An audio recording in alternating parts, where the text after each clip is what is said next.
मेरे पास एक प्रश्न है, वो इस समय के विषय से तो नहीं जुड़ा, लेकिन मैं जोड़ के जरूर उत्तर दे देता हूं। आजकल हमारे घरों में पेप्सी कोक से भी ज्यादा नूडल्स खाया जा रहा है। पेप्सी कोक कम हुआ है पिछले 2-3 साल में, अच्छा हुआ, नूडल्स खाया जा रहा है। तो नूडल्स के बारे में आपको एक जानकारी दे दूं कि सबसे खराब वस्तु अगर खाने की कोई हो सकती है, कचरे में कचरा, तो वो यही है नूडल्स। एक तो मैदे की है, ऊपर से सड़ा हुआ है। 6-7 दिन मैदे को सड़ा के रखा जाए तब नूडल्स तैयार होता है। और इस नूडल्स में टेस्ट लाने के लिए सूअर के मांस का रस मिलाया जाता है। बिना उसके नूडल्स बन ही नहीं सकता।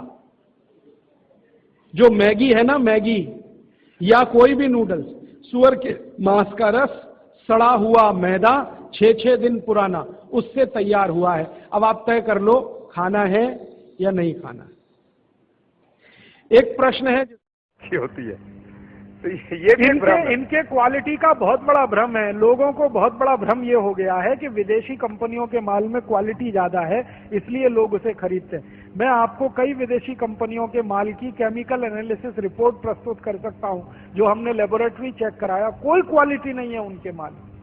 घटिया से घटिया क्वालिटी का माल वो बेच रहे हैं। मैं नाम लेके बताऊं, एक अमेरिकन कंपनी है जिसका नाम है कॉलगेट पामोलिव, टूथपेस्ट बेचती है। मैं लोगों से बहुत बार पूछता हूं, आप कॉलगेट का टूथपेस्ट क्यों करते हैं, तो सब एक ही स्वर में कहते हैं इसमें क्वालिटी है। तो फिर मैं पूछता हूं अच्छा क्या क्वालिटी है, तो कहते हैं इसमें झाग बहुत बनता है। तो फिर मैं कहता हूं झाग तो रिन में भी बनता है, एरियल में भी बनता है। झाग तो शेविंग क्रीम में सबसे ज्यादा बनता है, तो शेविंग क्रीम से ही दांत साफ कर लिया करो अगर झाग ही चाहिए तुम्हें। ये पढ़े लिखे मूर्खों के उत्तर हैं। बिना पढ़ा लिखा आदमी ऐसा उत्तर नहीं देगा। जो एजुकेटेड इडियट है वो इस तरह का। और ये उत्तर मुझे पता है कहां मिला, दिल्ली यूनिवर्सिटी में मैं एक लेक्चर कर रहा था डिपार्टमेंट ऑफ मैथमेटिक्स में। वहां के एक प्रोफेसर ने उत्तर दिया, किसी कॉलगेट में बहुत अच्छी क्वालिटी है, झाग बहुत बनता है। तो मैंने कहा प्रोफेसर साहब, आप डेंटल क्रीम से दांत क्यों नहीं साफ कर लेते, शेविंग क्रीम से दांत क्यों नहीं साफ कर लेते, एरियल से दांत क्यों नहीं साफ कर लेते, सबसे ज्यादा झाग तो उसी में बनता है। तो एकदम चुप प्रोफेसर। फिर उसने मुझे कहा अच्छा आप ही बताइए क्वालिटी क्या होती है। मैंने कहा प्रोफेसर साहब, आप मैथमेटिक्स के प्रोफेसर होके अगर ये नहीं जानते कि क्वालिटी क्या होती है तो क्यों चिल्लाते हैं कि ये क्वालिटी होती है। जब मालूम ही नहीं है तो कहो ना हमको नहीं मालूम क्वालिटी क्या होती है, हम तो विज्ञापन देख के ये सामान खरीद लाते हैं। मैंने उनको समझाया कि कॉलगेट टूथपेस्ट बनता किस चीज से है, उसकी क्वालिटी क्या है, ये समझने की बात है। तो उनका हाँ बताइए। तो मैंने उनको बताया, वो मैथमेटिक्स के थे, थोड़ा केमिस्ट्री भी जानते थे। केमिस्ट्री में एक केमिकल होता है, उसका नाम है सोडियम लॉरेल सल्फेट, उससे कॉलगेट बनता है। क्योंकि सोडियम लॉरेल सल्फेट डाले बिना किसी भी टूथपेस्ट में झाग पैदा नहीं हो सकता। और सोडियम लॉरेल सल्फेट का आप देख लीजिए, आप में से थोड़े भी केमिस्ट्री पढ़े हुए लोग हैं तो केमिस्ट्री की डिक्शनरी में सोडियम लॉरेल सल्फेट देखिए, उसके सामने लिखा हुआ है पॉइजन, जहर है।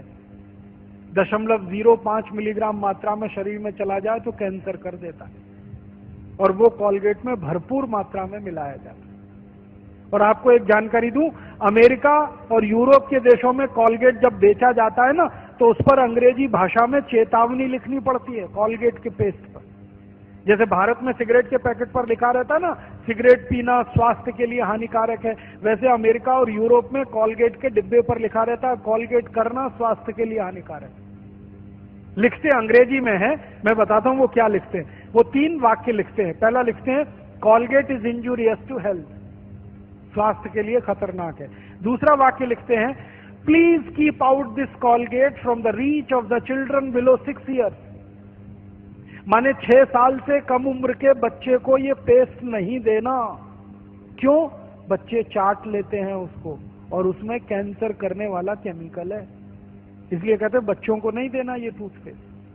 फिर आगे के सेंटेंस में लिखते हैं in case of accidental injection please contact immediately poison control centre. माने गलती से किसी बच्चे ने कॉलगेट कर लिया तो तुरंत हॉस्पिटल लेके जाना उसको, इतना खतरनाक है। और तीसरा सेंटेंस लिखते हैं if you are a adult then take the paste on your brush only in pea size. मतलब क्या है, अगर आप बड़े आदमी हैं तो अपने ब्रश पर बिल्कुल थोड़ी मात्रा में चने या मटर के दाने से आधी मात्रा में ही कॉलगेट लेना, क्योंकि कार्सिनोजेनिक है।